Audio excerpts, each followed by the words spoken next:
Assalamualaikum warahmatullahi wabarakatuh. Perkenalkan, nama saya Bella Kusuma Wardani. Saya Gita Kartika. Saya Nisa Munawaroh.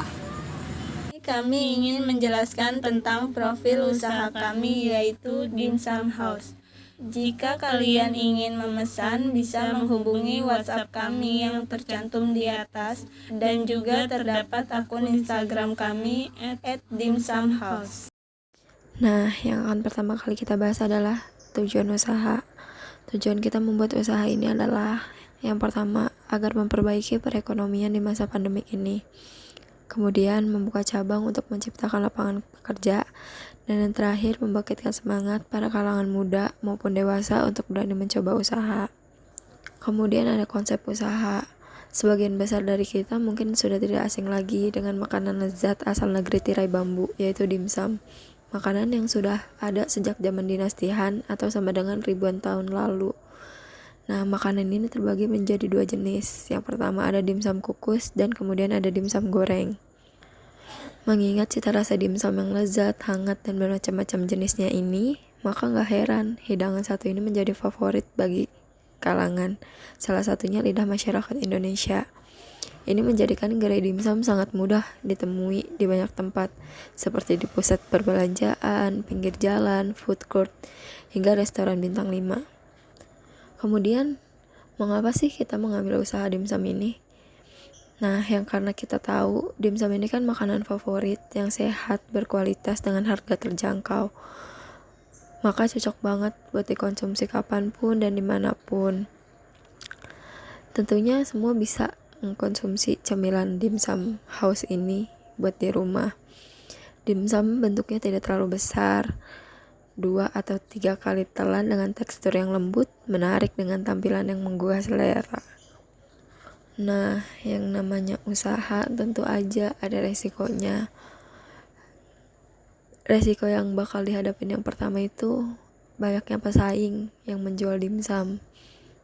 Kemudian mengalami naik turunnya jumlah pemesanan dan ketidakpastian terhadap pemasukan atau income. Terkadang usaha tidak selamanya menghasilkan keuntungan yang besar.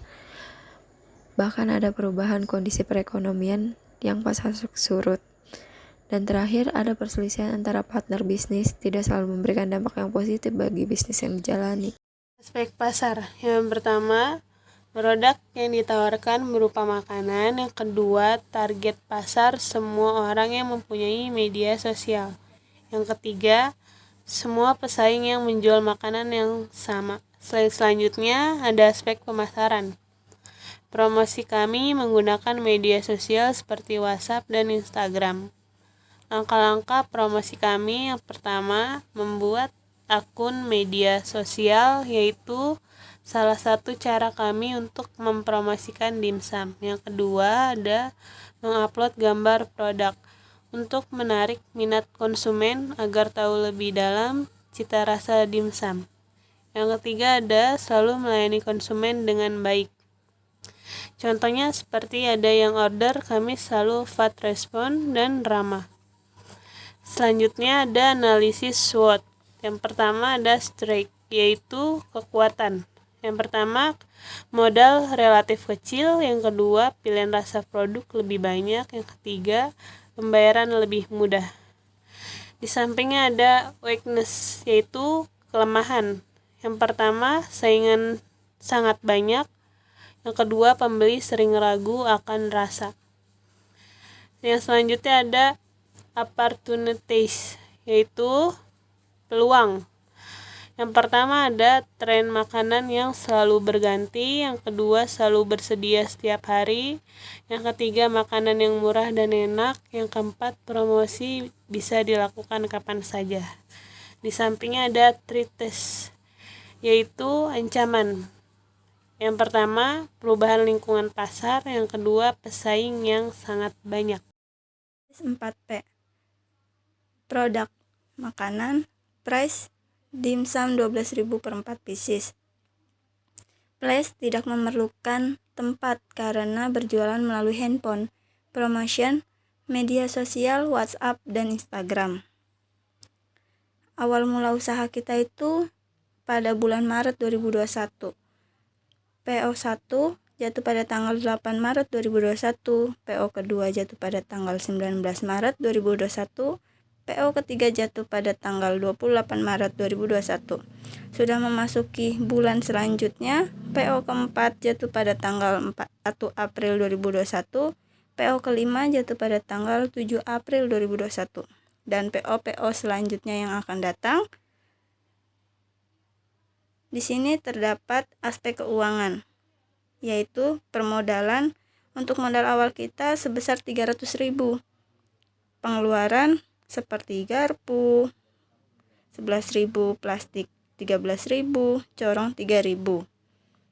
Nah, aspek keuangan selanjutnya, awal biaya operasional, modal belanja dimsum kita mengeluarkan budget 92.000. Keuntungan di sini kita mengambil kurang lebih 30.000 per porsi. Keuntungan PO pertama 28.000 per 10 porsi, PO kedua 168.000 per 60 porsi, PO ketiga 56.000 per 20 porsi, PO keempat 28.000 per 10 porsi, PO kelima 56.000 per 20 porsi. Jika ditotalkan, keuntungan kita itu 336.000. Jadi selama 2 bulan itu kurang lebih kita mempunyai pemasukan sebesar 1.440.000 dan keuntungan 336.000. Jadi dihitung-hitung bisa jadi kurang lebih 30% dari keuntungan yang kita sudah jual. Yang terlampir di slide ini terdapat gambar menu dimsum yang mempunyai 4 rasa, sapi, udang, ayam, cumi. Mungkin dari pengalaman bisnis kita atau usaha kita ini, yang namanya kelompok pasti memiliki risiko-risiko yang sudah kita alami. Salah satunya seperti naik turunnya penjualan. Bisa dilihat dari yang 10 porsi meningkat lebih besar 60 porsi, turun lagi 20 porsi, dan turun lagi 10 porsi, meningkat lagi 20 porsi. Begitulah namanya penjualan, mempunyai penaikan dan penurunan penjualan.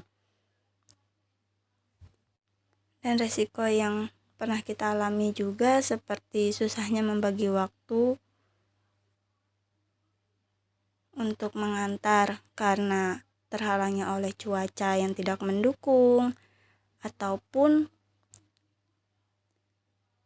terbatas waktunya kita itu dari kuliah, magang, dan kerja. Yang namanya usaha pasti mempunyai resiko ataupun hal yang positif maupun negatif. Di sini kita harus mencontohkan kepada anak muda-muda ataupun dewasa untuk bisa lebih bertekad untuk berani memulai usaha walaupun banyaknya rintangan yang kita alami, apalagi di bidang makanan. Thanks for watching. Mohon maaf jika ada salah-salah kata yang tidak berkenan. Wassalamualaikum warahmatullahi wabarakatuh.